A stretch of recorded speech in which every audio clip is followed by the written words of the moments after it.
No final dos anos 70, Deus começou a mover a Igreja Evangélica Brasileira de maneira especial para assumir sua responsabilidade missionária. Surgiram centenas de agências missionárias e milhares de missionários brasileiros foram enviados para diferentes partes do mundo. Apesar da impetuosidade com a qual alguns foram enviados, sem o preparo e treinamento adequados, na sua misericórdia, grandes coisas fez o Senhor. Minha família e eu tivemos o privilégio de fazer parte de uma dessas primeiras levas e, em 1986, fomos enviados para o Marrocos, um país árabe muçulmano. Mas a percepção que eu tenho depois de ter ficado 23 anos fora do Brasil é que nós, evangélicos brasileiros, ainda precisamos fazer uma reflexão séria sobre o nosso papel no movimento missionário mundial do século XXI. Para isso, algumas das questões que precisamos considerar seriamente são as seguintes. Primeira, às vezes tenho a impressão de que no nosso subconsciente temos um adágio que diz: alçarei meus olhos para o norte, de onde virá o nosso socorro. Digo isso porque há pouca comunicação e cooperação entre os cristãos do sul global.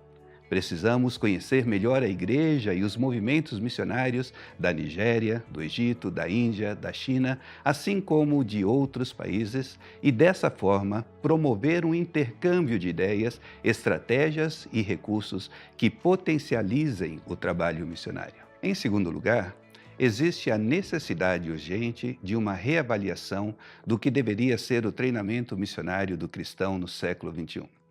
Parece que estamos falando e fazendo a mesma coisa ao longo dos últimos 30 anos. Quais mudanças são necessárias e qual deve ser o conteúdo básico? Um terceiro ponto é que, no processo de envio do missionário, será que estamos confundindo qual deve ser o papel da igreja, do seminário teológico, do centro de treinamento missionário e o da agência missionária? Será que é por isso que há tamanha proliferação de pequenas escolas bíblicas e centros de treinamento, alguns deles com não mais do que 8 ou 10 estudantes e os mesmos professores dando as mesmas aulas nesses diferentes centros missionários ao redor do Brasil? Em quarto lugar, qual deve ser o papel da agência missionária?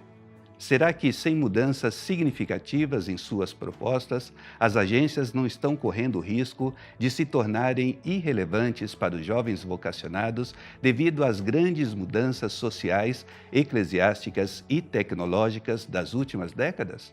Um quinto ponto que precisamos também ter em conta é: será que nas nossas pregações e treinamentos missionários não estamos ensinando os cristãos a serem antagônicos em relação a pessoas de outras religiões?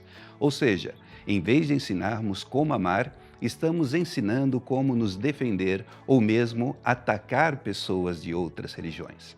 Será que não precisamos definir melhor nossa teologia bíblica das religiões?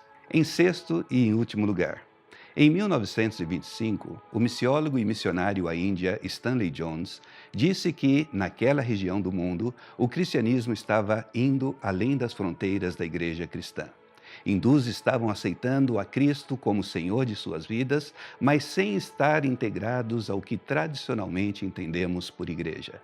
Isso foi há quase um século. Hoje, Deus continua agindo de maneiras incríveis ao redor do mundo. Estamos vendo hindus, muçulmanos, budistas e pessoas de outras religiões rendendo-se aos pés de Cristo de maneiras inusitadas. Será que estamos preparando nossos missionários para aceitarem o que Deus está fazendo?